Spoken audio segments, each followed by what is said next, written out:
Hey everyone, I have been away for a hot minute and my apologies for that. I have been making soap, I just haven't been filming it. Um, yeah, what can I say? It's so easy to make soap, but to film it, there's something about that, it's something particularly difficult about that. Anyway, hey, I'm here and welcome. I'm Dawn Alchemist and I'm going to be making a cold process soap for you guys today. I thought I'd try the good old-fashioned hanger swirl. Now, I've done this a few times, but my method today will be a little different. A little different?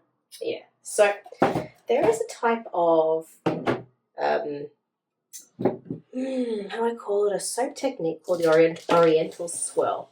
And that's where you have these dividers. I'm just going to show you on this little example here. Can you see that? Yes, you can kind of see that. Now, in the Oriental Swirl, I do have my dividers. They're just they're soaking at the moment, so I haven't got them out for you. But imagine having dividers going this way, right?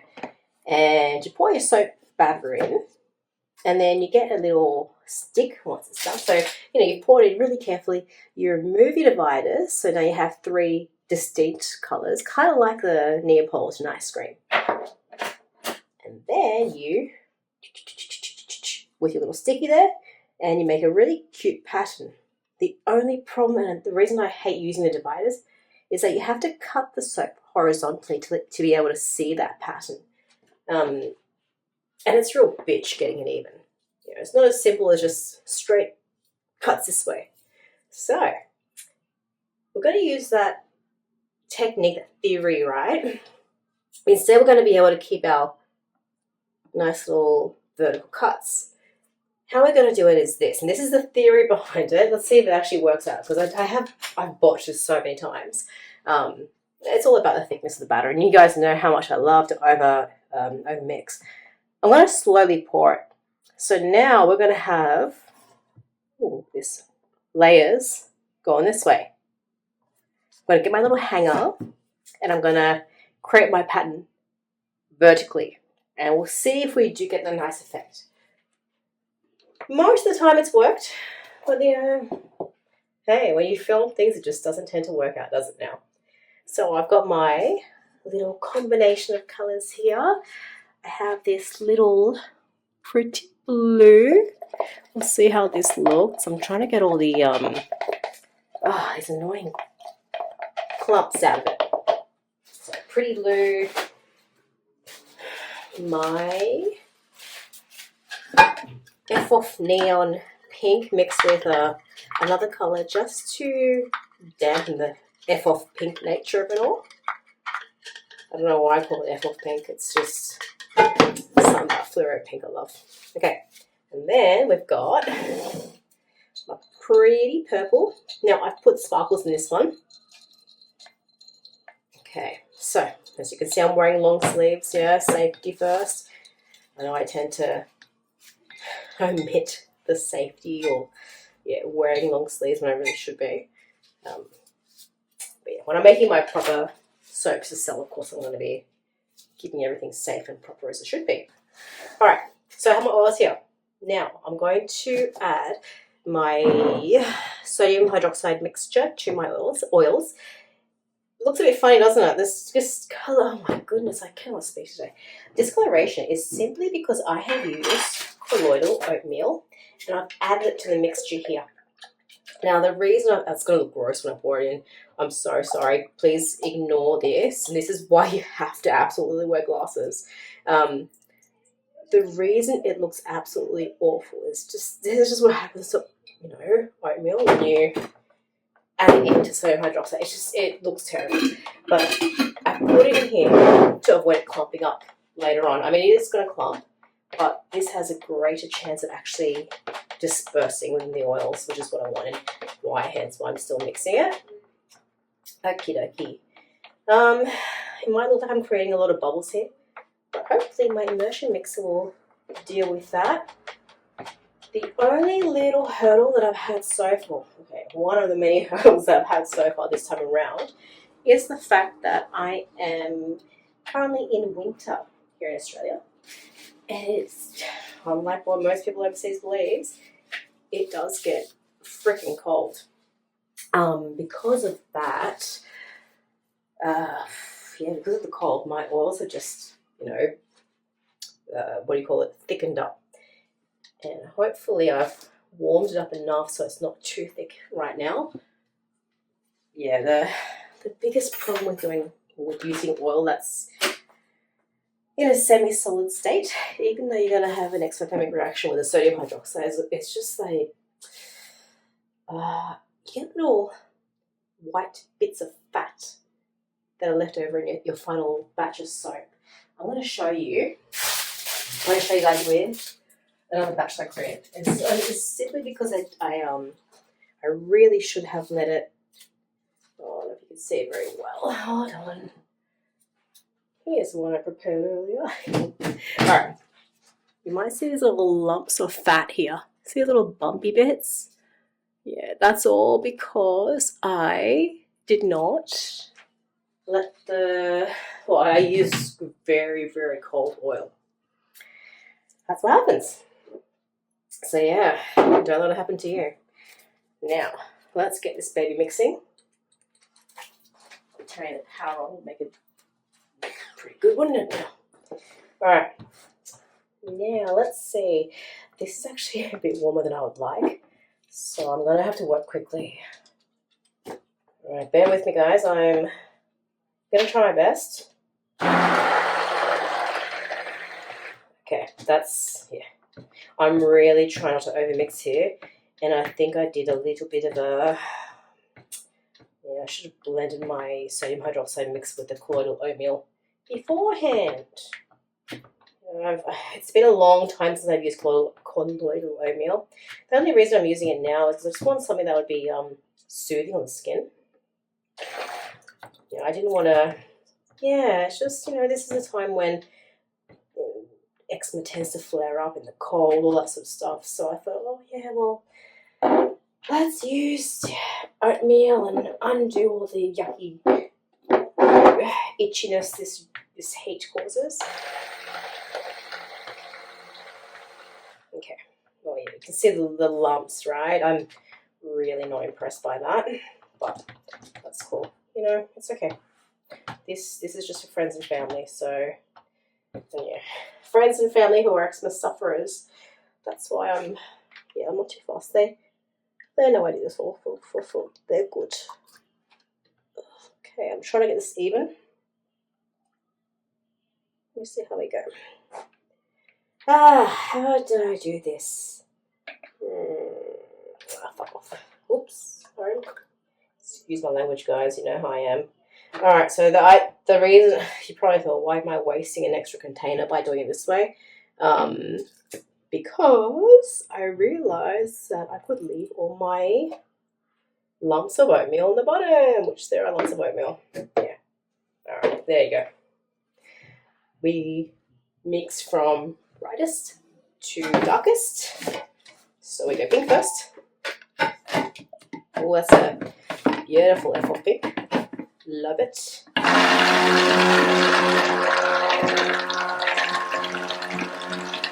Okay.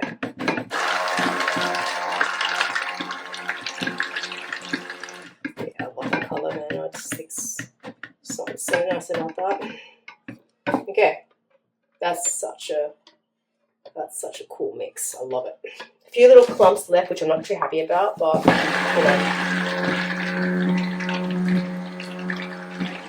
Okay, let's see how we go with the bubble.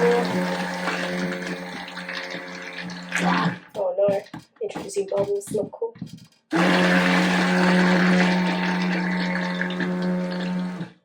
Okay, so that's probably overkill with the mixing, but hey. And then my blue is going to be purpley now, but did I? Yeah, okay. Did I miscalculate this? I'm just pulling this up slowly as I blend because of the nature of this type of blender. Man, that blue. Damn, this is beautiful. Okay, I love this. I'm in love with this color. This is actually a combination of I do like to mix my micas so they form something unique sometimes, because you never get the colours that you really absolutely love. Sometimes you get colours that are a bit, how you going? But yeah, this time around, I think I did all right. Okay, I've got to work quickly now. You guys remember what happened when I harped on for too long? Maybe you don't, which is a good thing. Okie dokie. Okay, this is a hard bit. Let's see, how am I going to do the colours? I want to go, maybe we'll go blue, pink, purple. Blue, purple, pink. We'll go the crazy colour in the middle. Blue on the bottom, just because I know it's going to be. Alright, so what we do here is we. Okay, so you can see some colour left over. Okay, we just smash the F out of this. Alright, so one done. Now, purple. I'm trying to think if I should do it this way so you guys can see better. Hold on. I think you can see alright, can't you? Maybe not. Sorry about the lighting, guys. Let's see if I can. There we go. That's much better. Okay. Now, this is the really hard part. I hate this bit the most, but sometimes we can get it right if we're careful. But as you guys know, when I'm filming, I'm just not the most careful. So there's bits of oatmeal. Oh, go away. It's so annoying. But there is a smart way to do this, and I'm not doing it. I know that. It's only because I thought it'd be easier to film and do it this way. But hey, no, sorry guys. You guys can probably hardly see what I'm doing as well, but look, it's gonna come together when I cut it. But yeah, I'm trying to pour it really carefully, which is really not happening because I am botching it and making a mess as I normally do.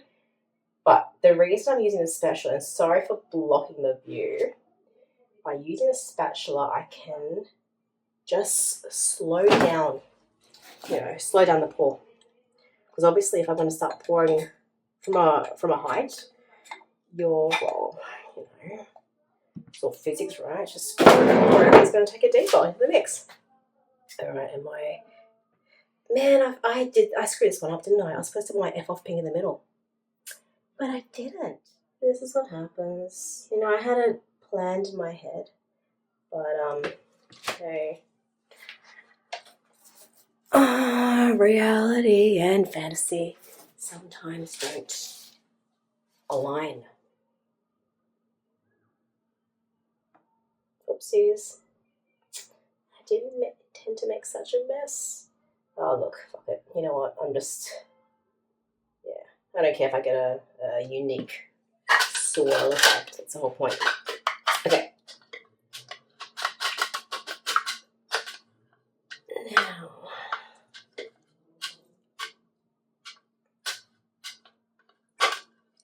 let's see. Whoopsies. Okie doke. Okay, cool. Let's. Okay, so here's where the magic happens. Okay, my little hanger. Now, this is just one that I'm using for this little demonstration, but my intention is to have one that is made of bamboo or wood. I mean, it's very easy to jig up. I'm only using a hanger today to show you that you can use something that you have at home quite easily.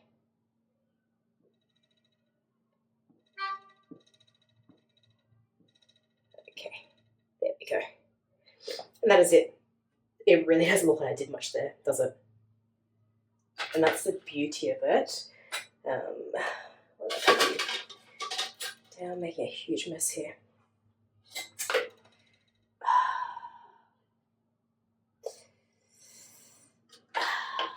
Okay, now the Persian side of me just could not resist a little bit of gold.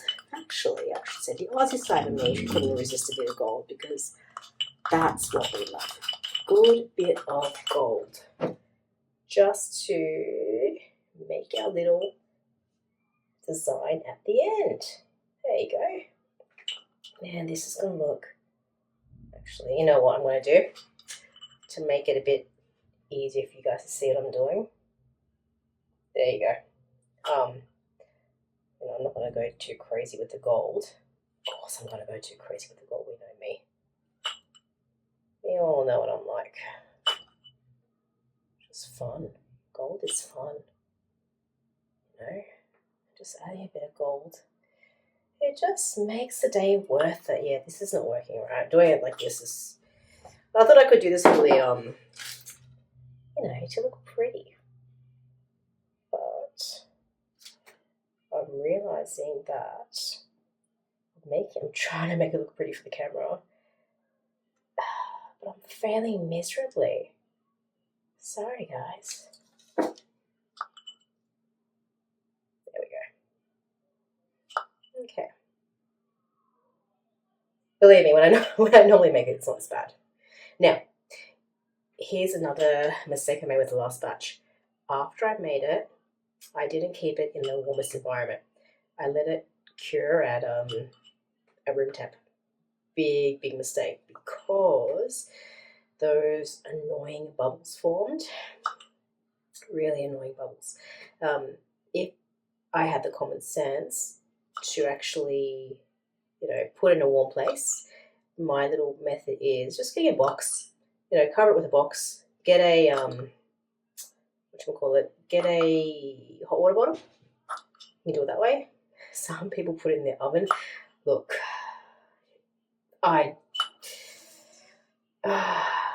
you know, not that I'm against using your oven, but if you're also using it to cook, I don't want to use something that's made in your oven, mate. I really don't. And I don't think, even if it's for your friends and family, I don't think they'd appreciate it either. But hey, you do you. But yeah, you know, right now I'll get a cardboard box, cover it with that, get a hot water bottle over the top, and that'll be it.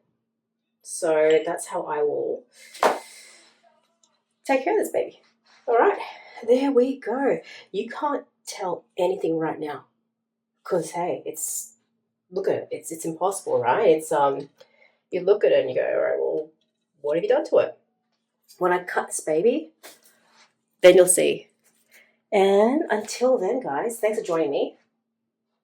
I'm gonna get around to putting this somewhere warm, because I don't want those disgusting fat bits to form. And I'll see you next time. Peace out.